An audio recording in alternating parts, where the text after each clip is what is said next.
Welcome to the Sheckler Spotlight, where creativity meets purpose and conversation goes deeper.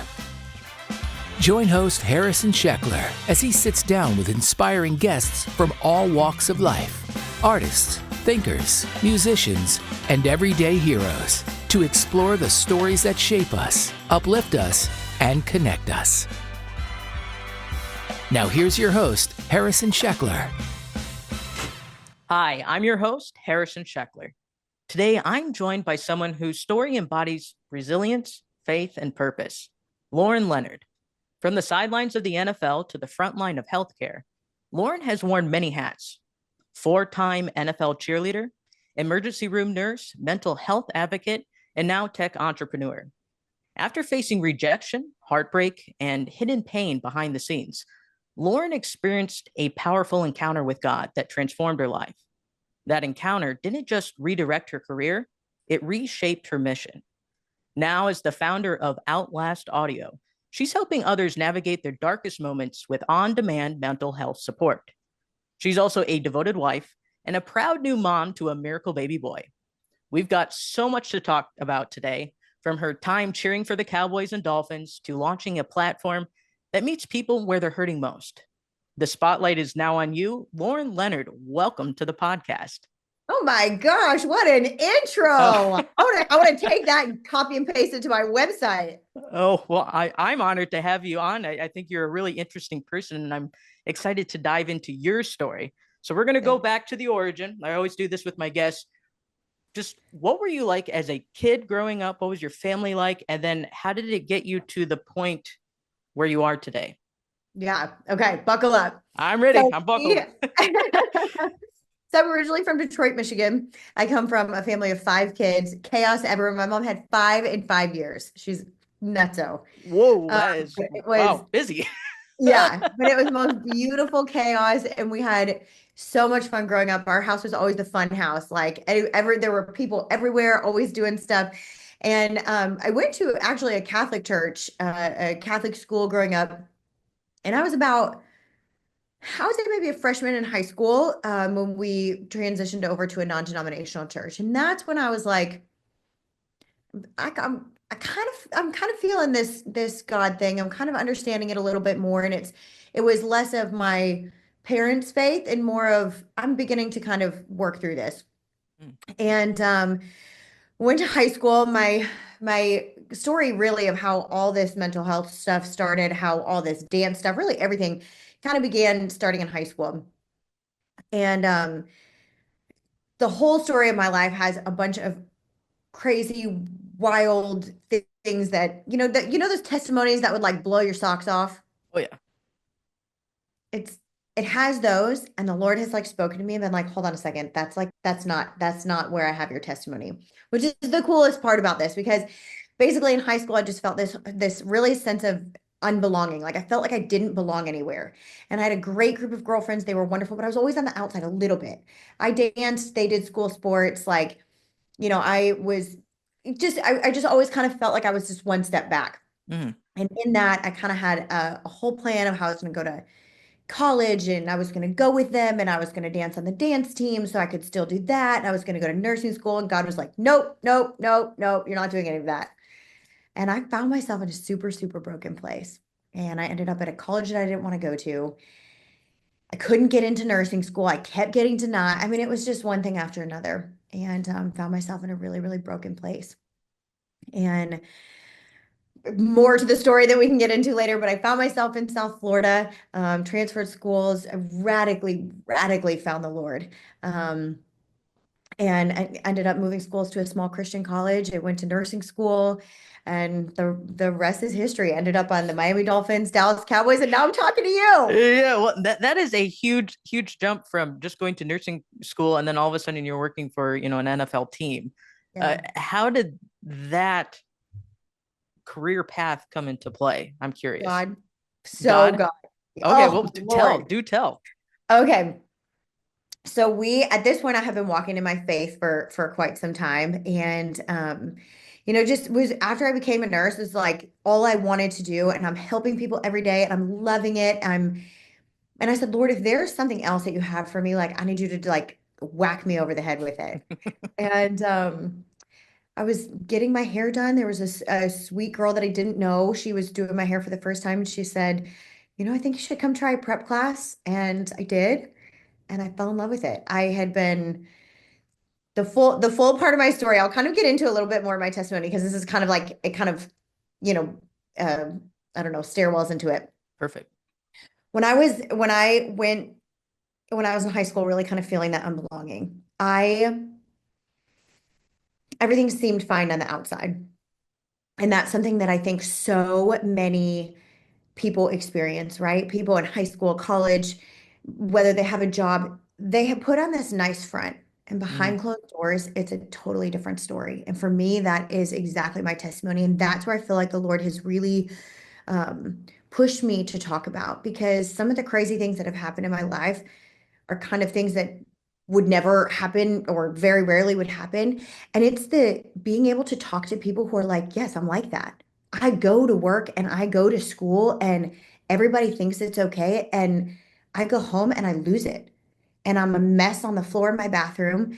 And I just don't feel like I'm good enough. And I've heard you talk about this before. Like I suffer from imposter syndrome and all of those kinds of things. And so that's exactly kind of the place that I was at. But I had a plan. Like I said, I was going to go to this college and I was going to go to nursing school and I was going to dance on the dance team. I was going to do all these things. And I got deferred from the school.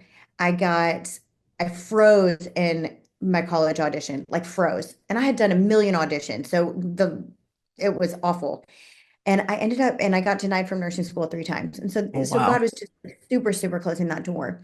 And I just remember thinking, okay, if I don't belong in the one place that I was going to create belonging, like if I can't even do that, like what am I even doing? Like where am I going to go? So I end up at a college that I don't want to. And Harrison, when I tell you, I said yes to every invitation because I just so badly wanted to feel like I fit somewhere. I said yes to every invitation to the bar. I said invitation to yes to every invitation to a party, to anything. And like I wasn't going crazy, but I just wanted to feel like somebody wanted me there, and that at the end of the day, someone said like this is where you fit and you belong with me. And it took me 2 full years to realize our Heavenly Father has already done that. He has already said, you belong right here. You just have to say yes. And so I remember just getting to this super dark place, and that was it. I was on the floor of my closet, on the floor of my bathroom, day in and day out, just bawling. But from the outside, like I had it all together. You would never know. I was smiling at every party, having a good time, being social. And so when I got to the end of myself, I drove myself out to a beach on the west side of Michigan. And I was like, my thoughts were very much scaring me. And I was like, I don't know if I'd ever actually do it, but I just felt there's no point in me being here. Like there's no reason. I'm not doing anything except partying, and I don't have real friendships, or that's what I thought at the time. And I just remember saying, God, I will give you one more shot and that's it. And then I'll take this into my own hands, and I'll do it, and that day on the beach, my life was never the same. Like God met me right there and just changed everything about my life. And I remember just leaving. I like always try not to get emotional, but it's so like life changing. I remember leaving and driving home that day, which it had been so many hours on the beach. It was really like almost morning. And I just remember driving and being like, for the first time, I don't feel empty. Like I don't feel, I'm not overflowing and I'm not filled. I'm not all that stuff that some people have. But I just remember being like, I'm not as empty as I was. And there has to be something to this. And after that, everything changed. I dove headfirst into this. I was like, I'm getting out of this school if like I need to go somewhere where this relationship with the Lord can be nurtured. And And I did. And I went to a small Christian college down here in South Florida. The beach wasn't so bad either. Getting out of Michigan to the Of beach wasn't course. so bad. And yeah, and so I think back to that college audition and I really put who I was and my worth in that audition. And that's why the Mm, Miami Dolphins and the Dallas Cowboys auditions were so special to me because I had been, at that point had been really walking with the Lord. And I remember walking in saying, you brought me here and I don't know why, because the last time I auditioned, I choked and I like what I thought messed up my whole life. And now you have me here at this audition that's like seems so much bigger. And I walked in with just perfect peace, saying, God, like my worth is in your hands. And whether I make this team or I don't, it's okay. And I know that. And I feel that sense of belonging with you instead of whether or not I'm going to make it, whether or not I'm going to be on this team, go to this school, be with these friends. I have that sense of belonging. I think that's beautiful. I'd really like to hone in on your experience on the beach. What what exactly was happening? Like, what was that experience? What was God saying to you then? What was that conversion? Yeah. So I remember driving out there and I just cried the whole way out. And again, I just remember thinking like my life doesn't have purpose. Like Mm, if I'm just if I'm waking up in the morning, I'm going to school, my grades were fine and all that. And like, like my parents never really knew anything was going on. But I just remember if I'm doing this like day in and day out, day in and day out, and I'm living for me, I'm living for the next party, I'm living for the next invitation. Like, what's even the point of this? And so I remember crying the whole way out to the beach and I was just like, I'm just done. Like, I'm just done. This is so pointless. I don't belong anywhere. This is so stupid. Like, my life is stupid. I'm stupid. Like, I don't belong. I just like, this is dumb. I remember getting out there and just being like, we, it was, I wouldn't say it wasn't verbal. Like, I never really like, I will never say like audibly heard the voice of God, but I mhm. just remember being like, God, this is dumb. And then almost as if someone was talking back, he's like, no, no, you're not. I made you. Like, what do you mean? Like it was and I just remember this like push and pull on the beach of like, no, like this, no, I don't want to be here. And he's like, yeah, yeah, well, I'm sorry. Like you have to be like this is, and it just felt so real to me. Like it was the first time that God felt real. And I don't know if it was somewhere in my own mind of saying like, I don't want to be here. Okay, but yes, I do, but I don't actually want to die. But do I want to? Would I actually go through with it? But somewhere deep inside me, the Lord was like, I have so much more for you. And you think that you getting cut from a college team, saying yes to a bunch of parties, and not getting into nursing school is going to be the end of the story that I wrote for you. Like, I'm the creator of the universe. Like, I can make every star in the sky, I can make the whole entire world. And you think your story is going to end there? Like, are you Mhm. kidding? Like, do you think I'm that like lame of a writer? Like that, it was like that kind of interaction with him. And I would just remember like I had moments of tears, I had moments of laughter, I had moments, people probably thought I was nuts, but I just remember it was the first time that God was not a like stand up, sit down, kneel, recite something, get myself together so I looked okay at church. Like it was the first time that he was like, just sit with me That and just personal relationship. that was the first time that I understood that personal relationship because it was like I was sitting there talking to a friend. It was, and so I remember getting there being like, all right, fine. I get to a place somewhere in my mind of like, all right, fine, fine. A friend like begs you to do something or like talks to you about, come on, come to this restaurant or come Hmm. to, Hmm. fine, fine. One time, I'll give it one shot. And that's like where it was with God. It was just so like real and authentic and like it was just so him. Like the longer that I've walked with him, it's like I understand the personality of God, and like that's just so him. Like he just wants us to sit and like have some popcorn and hang out with him. I think he is calling us for that, to have that personal relationship. We just have to, pick up the phone and be like, hi, Yeah. God, because Yeah. he's always there. He's our biggest advocate. My favorite Bible verse is Proverbs chapter 3, verse 5 through 6. Trust in Mhm. the Lord with all thine heart and lean not on thy own understanding. In all thy ways, direct your path towards him, and he will make your path straight, or something to that Yeah. effect. And um, having that in mind, it's something that just, I'm an anxious person. Just naturally, I'm an anxious person, but I've noticed that when I start to let go and let God, Yeah. things just, I'm like washed over with calmness. And Yeah. it's something you can't really describe to people unless they just do it. They just have to let go. And I think you're a great example of this. And I'm excited to really dive into more of your story. So you had this transformative experience on the beach, and then you have these great opportunities once you've directed your life towards God.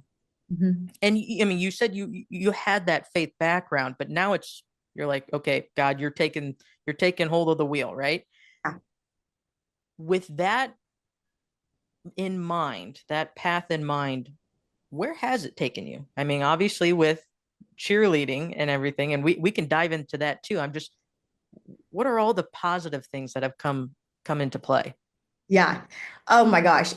And the coolest part about walking with God is the longer you do or the more intensely that you see positives where you never even saw them before. Mm.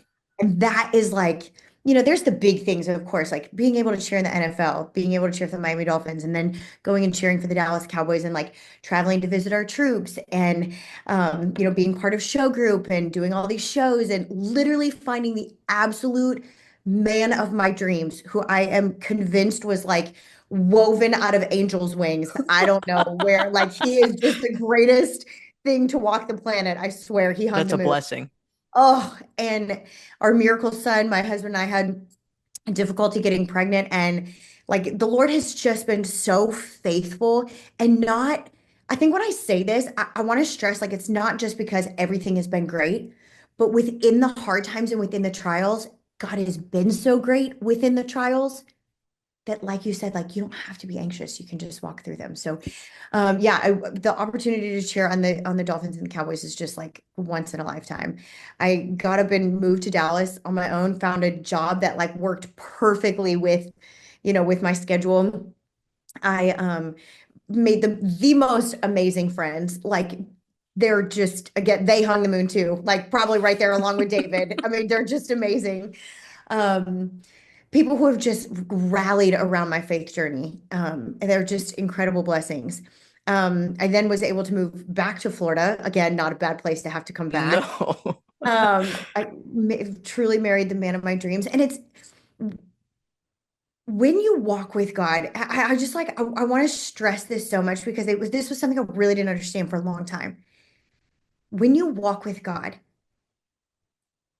and you walk outside, for example, okay, let's say you walk outside today and you're going to the grocery store. You can get in your car, you can go to the grocery store, you can get your eggs and your milk and, be ticked that they're $15 for a dozen and then come on back and then, that was your day.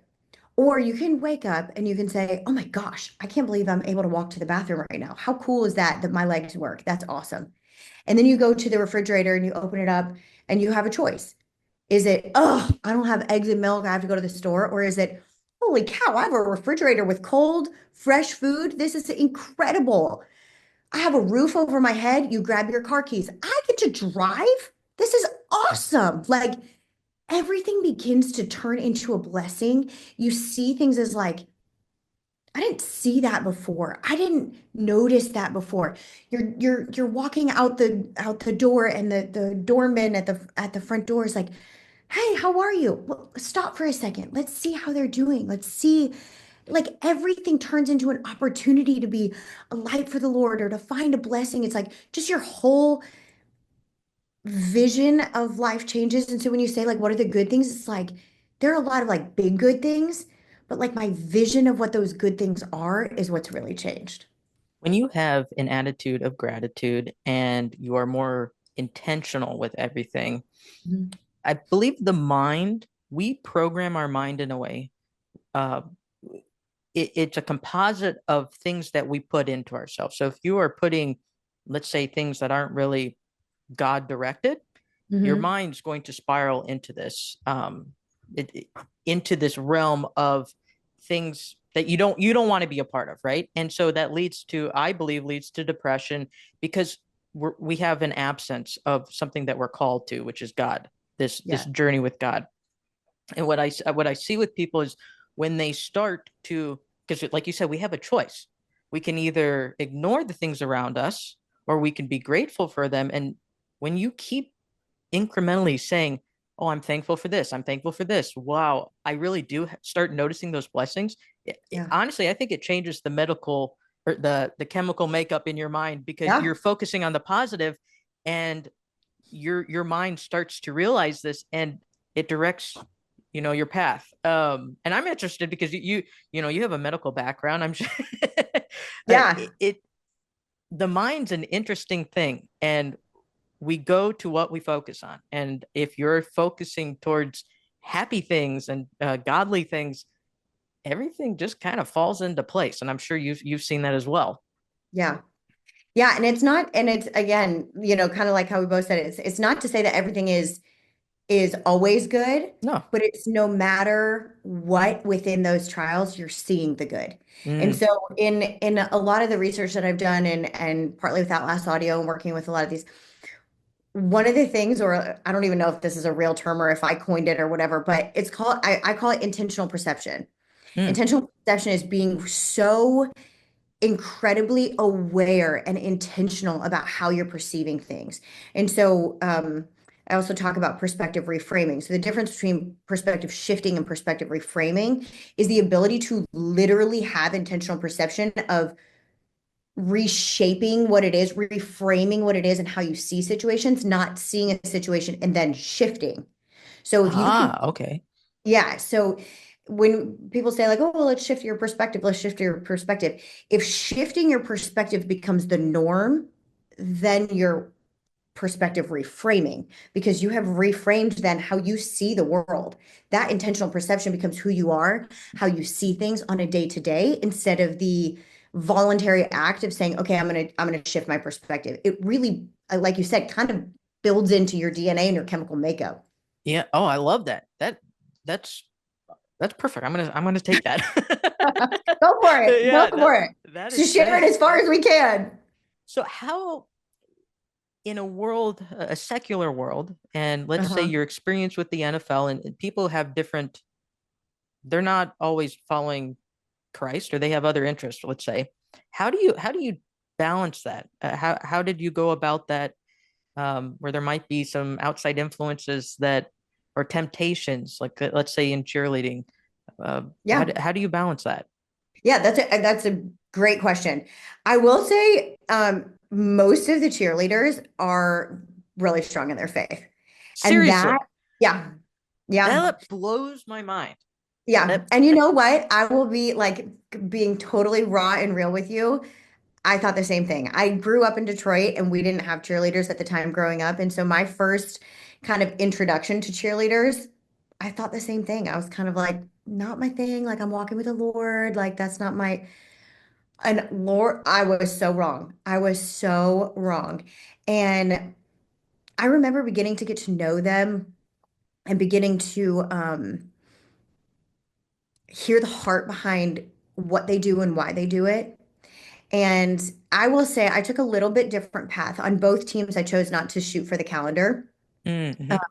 just a modesty thing for me. I was really deep in a young girls ministry where a lot of the young girls had been through a lot of they had seen their moms go through a lot, and for me it was something that I felt convicted about. But I was on the calendar shoot for the Cowboys, multiple calendar shoots for the Cowboys, and just there supporting the girls and being hands where I could. And so both teams very much supported, even from the higher ups all the way down to my friends, very much supported any kind of religious convictions that you had, like any kind of faith-based convictions that you had. Um, and made sure that there was never a walk the line moment for you. Like you very much knew where everybody stood and they supported you in that. And I just give them big props for that because um, especially in an organization when something's been done for a certain way for a long time, having somebody step out of that and not, for me, it was never about, let's be different and it was just like, I've got this internal conviction about this. And they were like, that is so fine. You are okay. You don't have to worry. You don't have to cross that conviction. You don't have to. In fact, here, why don't you come on a free trip with us and just come and help out? And I was just like, okay, thank Yeah. you. And so I got time with my friends. Um, they do Bible studies for the Cowboys. Like we did a Bible study. The Bible study actually that we started my rookie year last year, from what I understand, almost the entire team was coming every time. This is so Yeah. cool. I Yeah. love this. Almost the entire time. And I don't know if you've seen the new DCC Netflix series. Mm-mm. They're about to come out with season 2. The first season, there's a scene where they're at church. It shows the sermon. The girls are praying. It talks about one of the girls, like it kind of takes through her whole faith journey of like, um, just saying like I'm trusting the Lord in this 100%. I mean, it was so incredibly faith-based, and Netflix is such a huge, huge, network to be able to do that. And they just like honored God like top to bottom. I was just my husband and I were sitting there watching this like I can't believe they put all this in here. And so for me, all that to say, for me and for so many of the girls, um, that uniform for us is of some sorts of megaphone, right? When you put on that uniform, you have a megaphone because people say, well, that's Dallas Cowboys cheerleader. What does she say about that? Or Mm-hmm. how many times people would say like, hey, I have a little niece or a little sister or a little cousin or a friend. Can you make a video for them? And how many times I would like, hey, this is Lauren, Dallas Cowboys cheerleader. And so to have the ability to say, I'm a Dallas Cowboys cheerleader and I love the Lord. The Lord directed me here. God loves you. And like, you don't have to wear this uniform. You don't have to have a certain job. You don't have to have a certain degree for God to meet you right where you are. He loves you and he has you right there for a reason. Like that, when you're able to wear the uniform, was just an opportunity to speak louder for Christ. And there are so many of the girls that feel the exact same way. That is beautiful. I love to hear that. And when people have that platform like you do, and they Yeah. are using it to spread the good word, I think it's the best thing we can ask for. And I was just talking with Billy Hollowell about Phil Oh yeah. Robertson. Yeah.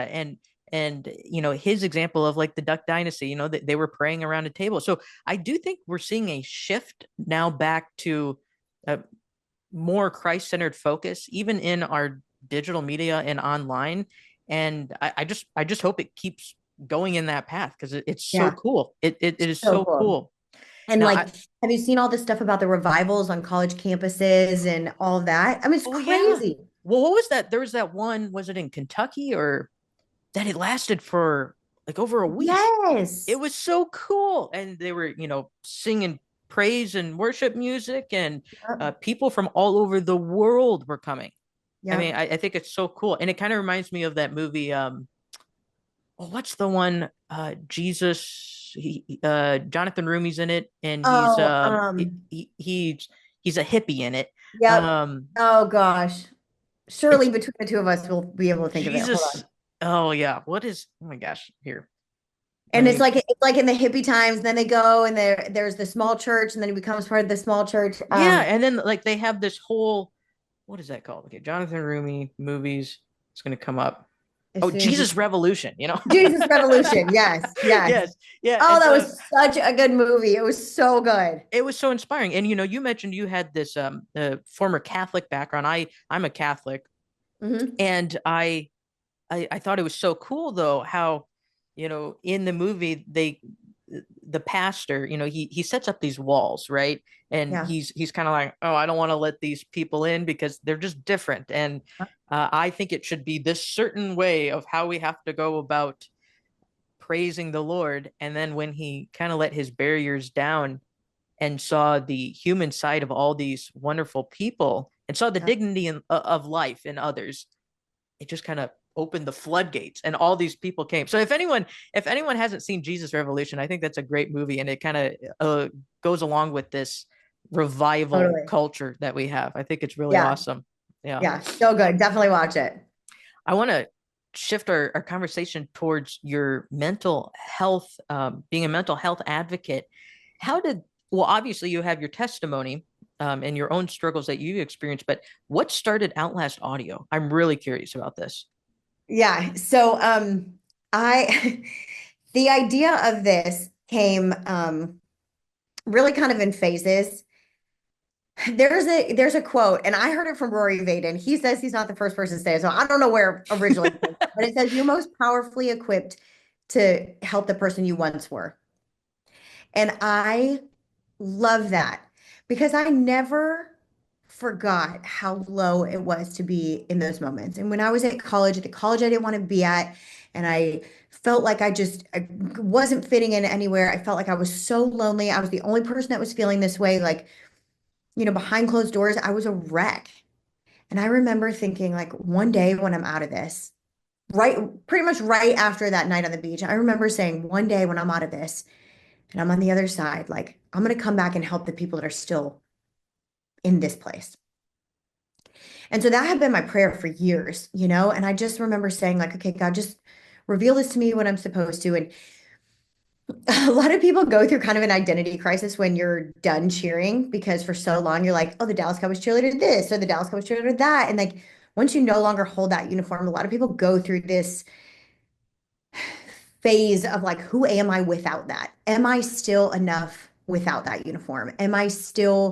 Do people still want to talk to me? Am I still worthy to go on podcasts or speak on talk shows? And like, am I still worthy enough to do that?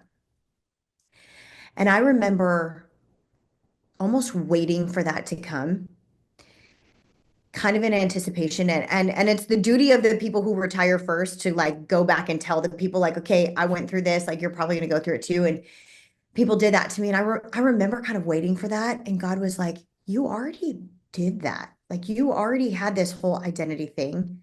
You already found your identity in me. And so now you and I are going to partner together for the next phase of what we're going to do. So I remember just being in anticipation of like, okay, Lord, what is this going to be? And time and time and time again, he took me back to like, you're in a good mental place, but remember when you weren't? Like, you see every day with this intentional perception, but remember when you didn't? Like, this perspective reframing is natural for you now, but remember when it wasn't? And so I just remember saying like, okay, all right, what do you want me to do? What do you want me to do? And I love to write, love, love, love to write.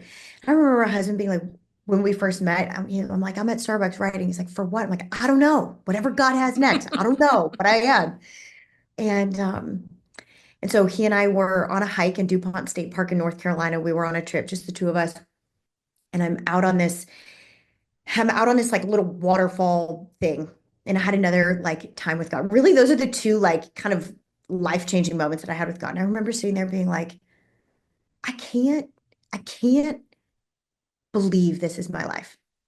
Like, I can't believe I have a husband that like every day I'm just in awe that he chooses me, because I'm telling you, this man hung the moon himself, truly. Like, he's incredible. And we've been together for 8 years and I still like am just smitten and can't believe how wonderful he is. And I remember being like, we have this sweet puppy. And at this point, we were in the midst of our journey to try to get pregnant, and we couldn't. So it wasn't like everything was perfect. But I just remember being like, God, I can't believe this is my life. Thank you. Thank you for bringing me from where I was to where I am. I have a career that I love. I have a husband that I love. I have a dog that I love. We have a wonderful place to live. I live in South. Like, I was just like, this is so amazing. And honestly, from the outside, it was the midst of COVID. I'm an ER nurse. We can't get pregnant.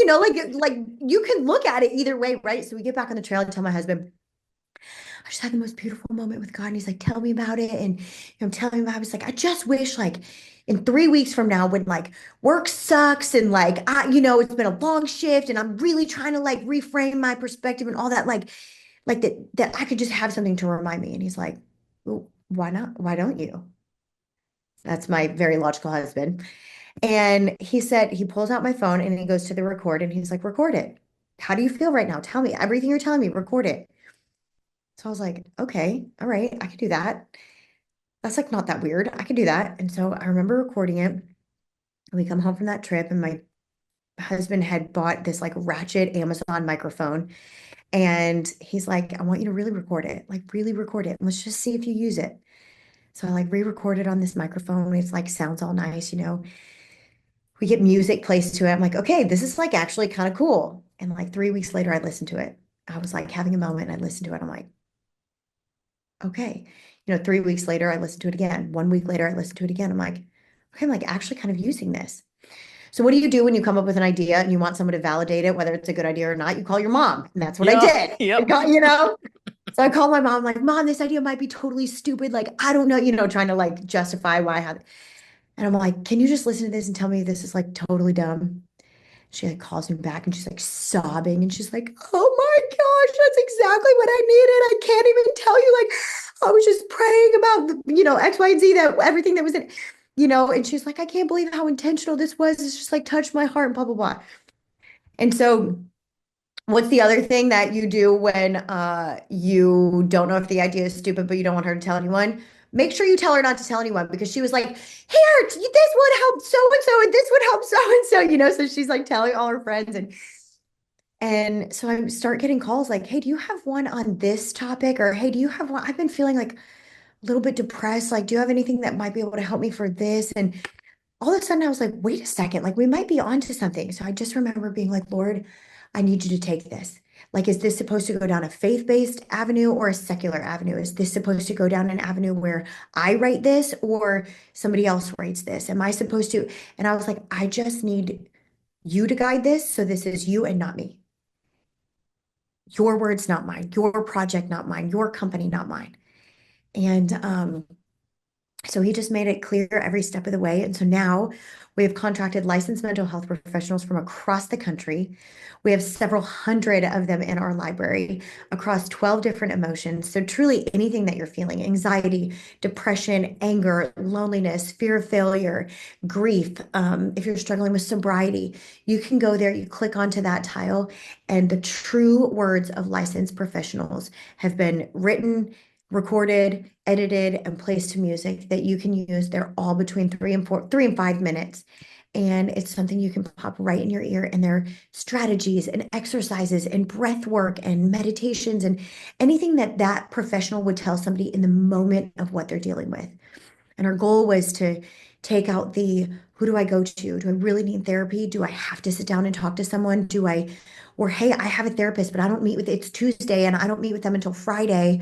Like, what do I do right now?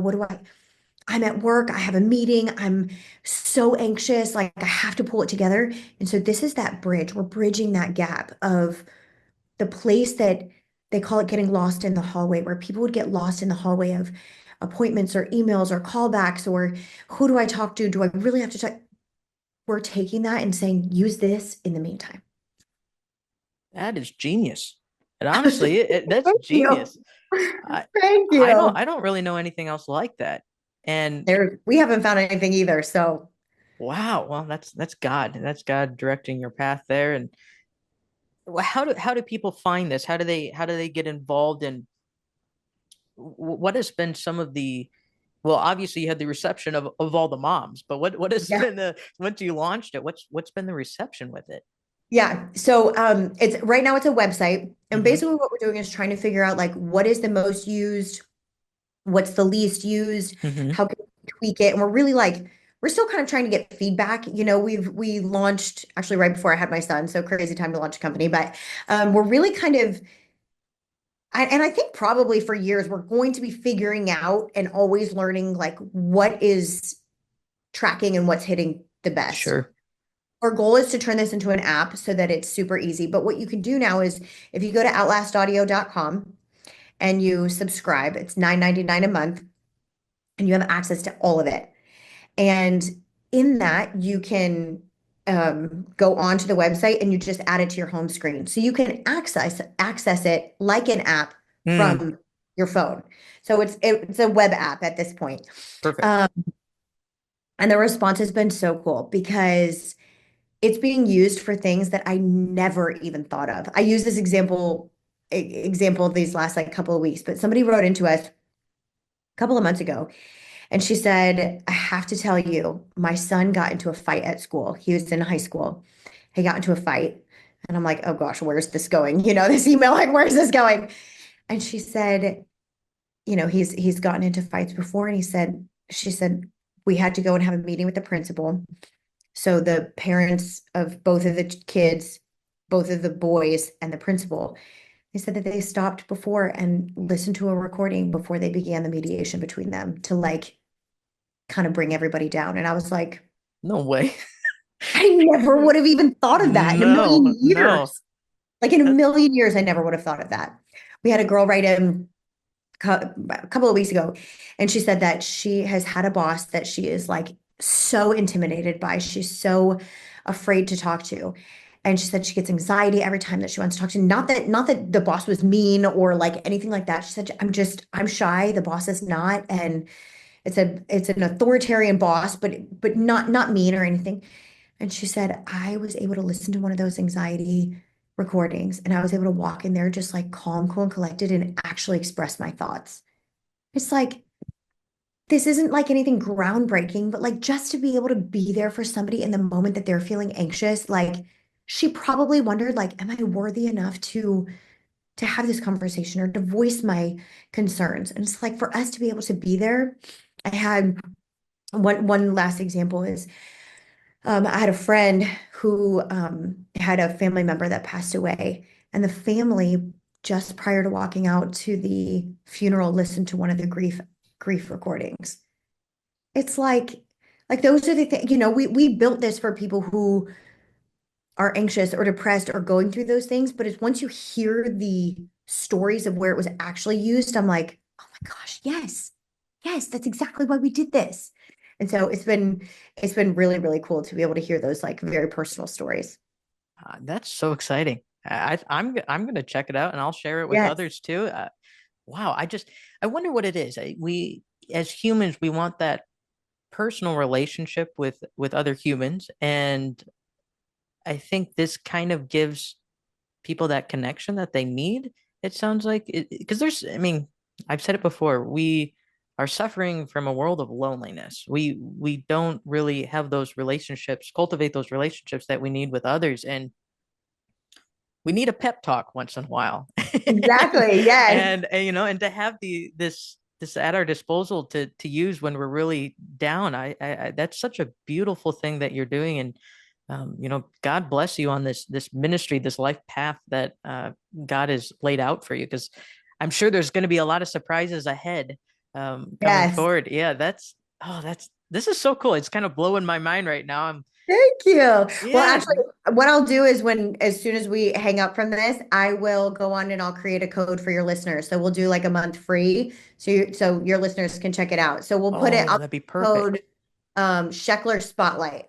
Perfect. Hey, I Yeah. So love it. Oh, that's exciting. outlastaudio.com under the promo code Sheckler Spotlight will get you a month free. Oh, thank you so much. That's Okay. awesome. I want to dive in to family now. You just Okay. had a baby boy, and Yes. what life lessons are you learning on this new journey? Oh my gosh. Okay. I have to tell you the most incredible story Yes. because I think we've touched on like the most like incredible God moments I've had in my life. And this one will get you. Okay, you ready? Yeah, I'm ready. So right after we got married, my husband and I were like, okay, we want a family, let's start. And we were married 4 years before we found out that we were pregnant. And so we went through kind of all the things, like all the things you could think of we went through to try and get pregnant. And we have this setup. We've had the same setup in our bedroom. We've moved a couple of times, but we've had the same setup in our bedroom since we got married. So here's our bed, and underneath our bed, we have a rug that kind of sits like halfway out, halfway underneath. Mm-hmm. Big rug. And my husband and I started this thing when we got married that we pray at the bedside every night, on our knees, pray at the bedside. And so time and time and time, we were praying for a baby every night. Like, Lord, come on, like, come, anything we got to do. We'll do any route that you want us to take. We will do it. Like, just make it clear to us. And eventually, through all the things we end up conceiving, my son's name is Camden. And We have him. He's amazing. He's the sweetest thing. So, well, when he's born, his bassinet was like on my side of the bed. So I had to like wheel him across that rug that's underneath our bed. So I'm wheeling and the wheels of the bassinet like kept getting stuck on the rug. So I was like, oh, I gotta flip this stupid thing, and get it out of the way. And I flip up the rug, Harrison, and the rug's name is the Camden. What? We What? were literally praying over our son with our knees on that rug, praying for a baby for 4 years. And we were literally praying over a rug named our son's name. I like, thank I'm you. speechless. I Thank don't you. even know what to say right now because I don't believe in coincidences. I don't. I really don't. I dropped to my knees. Like I dropped to my knees and I was like, if that's not the intentionality of our God, like, and the other thing too is like I have to think like God didn't reveal this before he was born and I me was say getting like, oh, I teary-eyed. always love that name. Yeah. Yeah. Yeah. He didn't reveal this. Like he didn't, I didn't find that underneath the rug before he was born. And then I said, oh my gosh, I always love that name. Huh? This confirmation. That like still would have been cool. It was in the midst of like the newborn phase. Our son stopped breathing when he came home from the hospital. We had to do CPR on him, like the whole night. So it was like right after that. Like, and it was just such confirmation that God was like, I've had him this whole entire time. Like, you want to talk about the verse where like you were woven together in your mother's womb. Like I knew you before you were born. Like I couldn't even give you a more perfect example. So what I've learned is that God is so incredibly intentional. He is so amazing. And right when you think that he's done blowing your mind, it happens again. That is one of the coolest stories I've heard, honestly. That is Yeah. cool. Oh my gosh. Yeah, I'm all Oh, teary-eyed me right now. too. That's Me yeah, too. I'm right there with you. that's really touching. What a blessing that is when we put our faith in God and say just let him take over. I mean, we can ask him for anything and we don't know exactly what he's going to give us, but when we show that devotion to him, he's going to give us what we need. And it's just so there's so many blessings that we just have to be open to. And I also say that we have to be open to the signs. I think that was a sign that you saw. And I think a lot of us just, we miss them, but they're everywhere. I think we probably have signs from God every day that maybe we're not being focused on. And I think it comes back to being intentional and seeing all the great things around us and what we can be thankful for. So having that mindset, um, Yeah, that reframing, intentional right? perception. Reframing. Yep. Perspective Mm-hmm. reframing. Yep. Perspective reframing. I love that. Yep. How with you being really intentional with your husband about praying and having these routines, what advice would you have for couples who want to explore their faith and really maybe establish a routine? What Yeah. what has been your experience and what advice can you give to them? Oh my gosh, I love this topic. Marriage is like my favorite topic because it's just, oh, like marriage is the greatest thing if you do it God's way. Mm-hmm. There's so much, like ball and chain kind of vibe around marriage. Like Yeah. there's so much Mm-hmm. of that in society. And it is so the opposite. It is like the most freeing, like, oh, it's the best. So my first thing is like, if you're not walking with the Lord and you and your husband are a little bit curious about it, like, hey, what does that look like? The first thing I would say is the two of you sit down and get out how weird it is to pray together. Yeah. Like, Mm-hmm. like, let's have this conversation. It's not weird. Let's start talking about how it's not weird.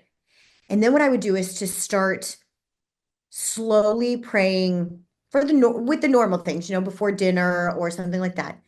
But then start praying at times where you wouldn't normally, or you wouldn't think about it before you eat or before you go to bed, fine.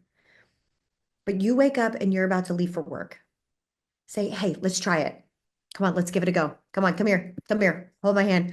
All right, Lord, please just give him a good day. Make him walk out of this room smiling so that the two of us could just be thinking about each other today. And by the end of today, Lord, just let him know that you are present somewhere in his day. Amen. That's it. Let it be something that brings you two together, even if you feel silly praying, even if you feel silly praying out loud together. Like, let it be something. Somebody told me many, many years ago at a marriage conference I think I was at a teen conference, and they said, play the game with you and it was like a boyfriend at the time, or your girlfriend at the time, or whoever, like it wasn't like a marriage thing, but it was go every other word. So that game where it's like, hi, I'm a silly, whatever, Yeah.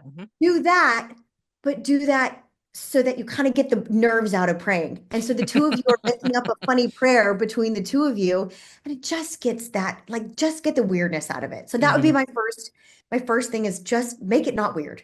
Make it not weird so that you guys can begin to see things the same way and let God reveal what he has for you in a way that doesn't feel weird. So when you come home and you're like, remember when you prayed this morning that I would see God? Well, look at what happened.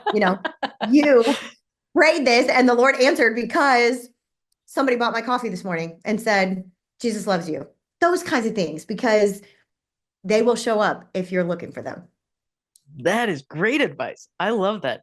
Yeah. My sister just got married, and I have a wonderful brother-in-law, and they are two awesome people. And I see them wanting to be really intentional about being there for each other. And I just pray for the two of them, and I'll send this advice to them. I'll be like, okay, listen to this. This is great advice. Run with it, okay? Yeah.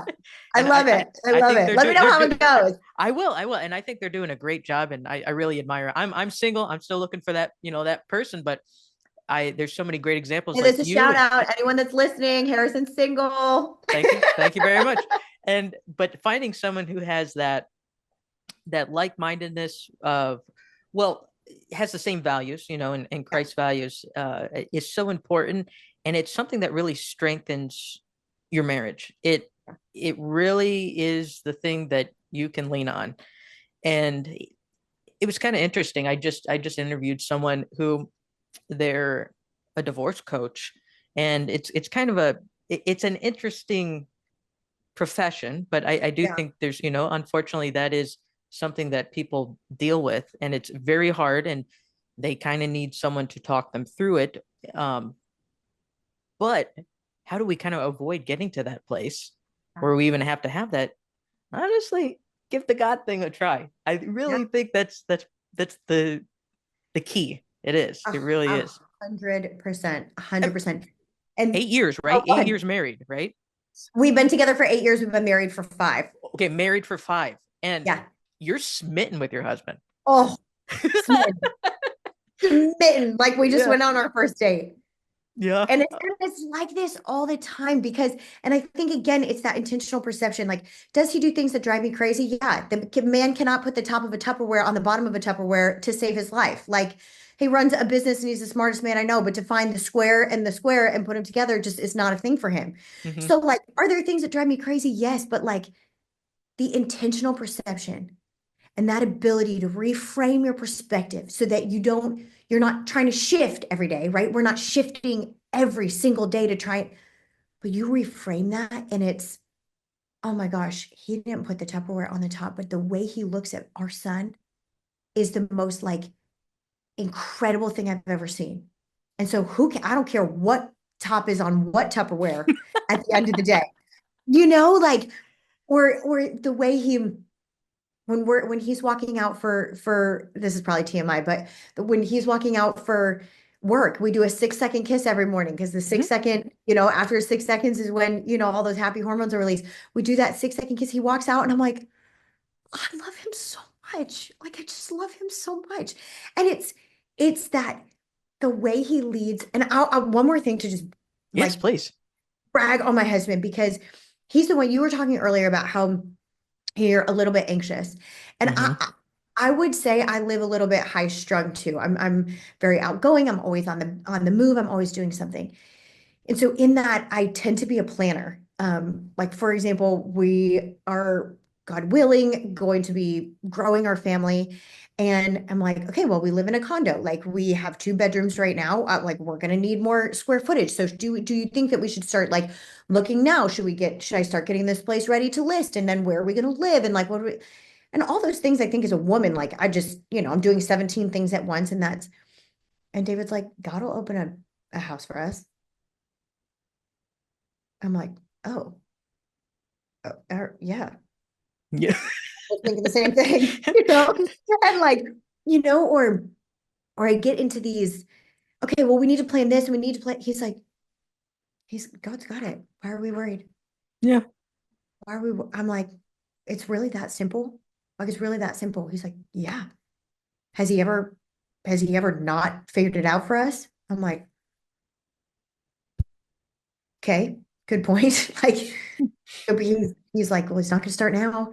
And so everything, and I'm telling you, everything in life, from like us being late to an appointment to us trying to figure out reservations for dinner to the big things in life of us trying to conceive, or like everything is just, are you worried?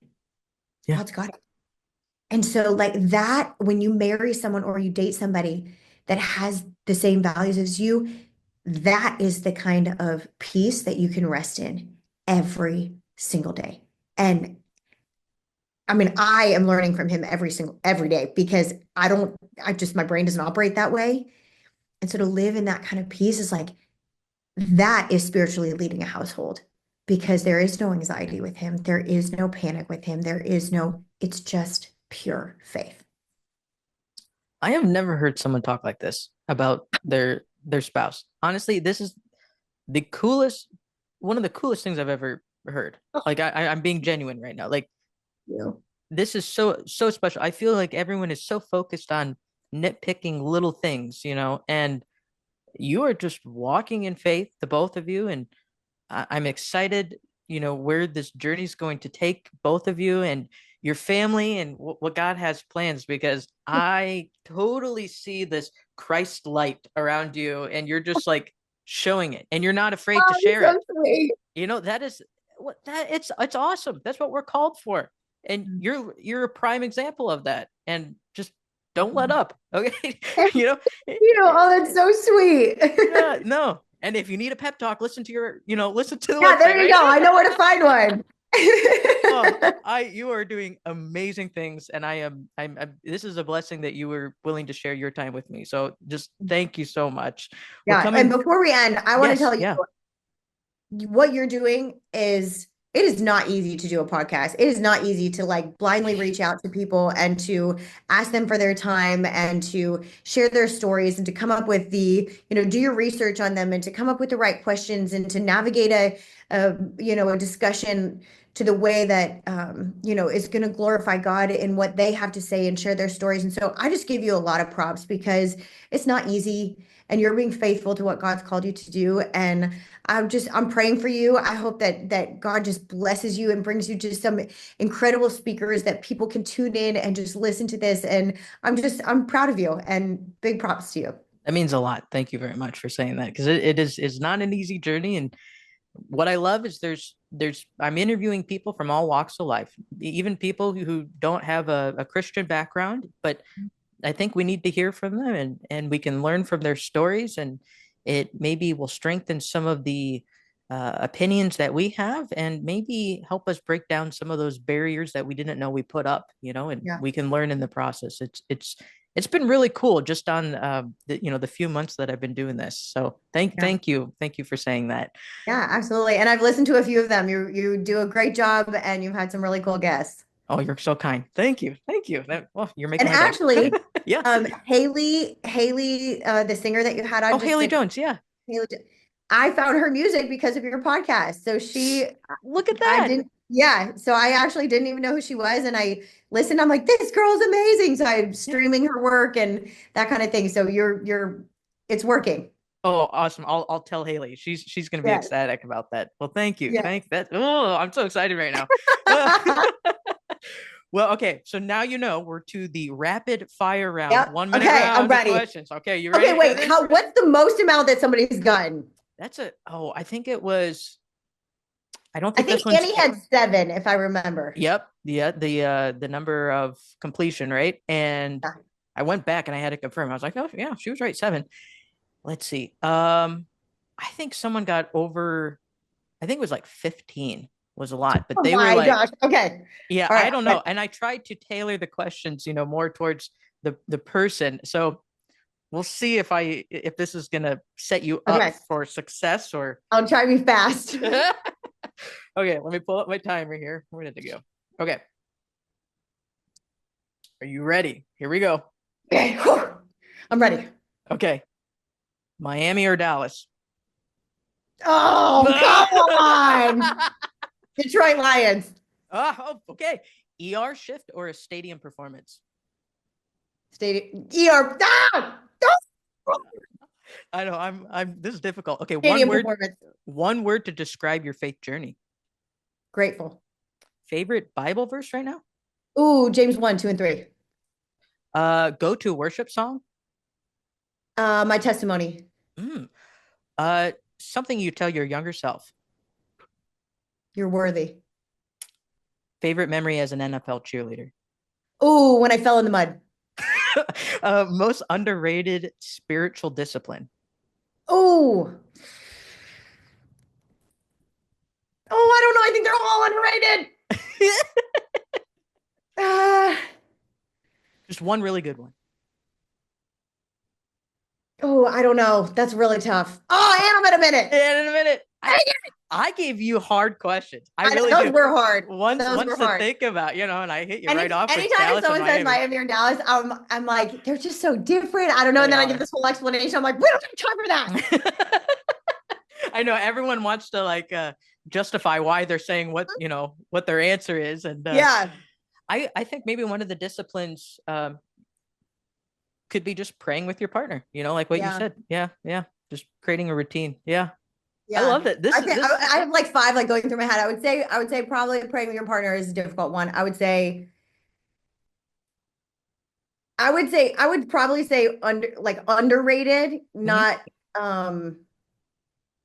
not that it's not important, but underrated is just how much the attitude of gratitude and refocusing everything back to the Lord can change things. I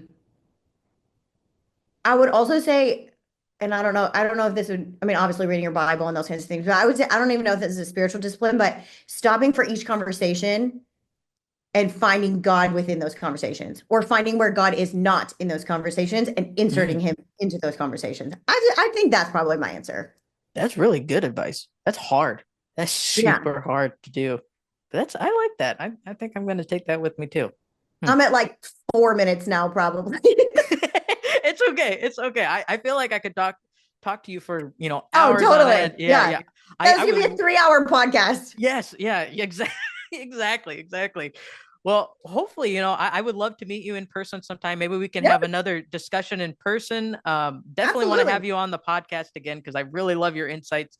This was super inspiring. I never know when I have guests on what we're going to talk about, but I think God was directing this conversation, and man, I'm just so thankful for your time. So Lauren Leonard, thanks so much for being on the podcast. You're awesome.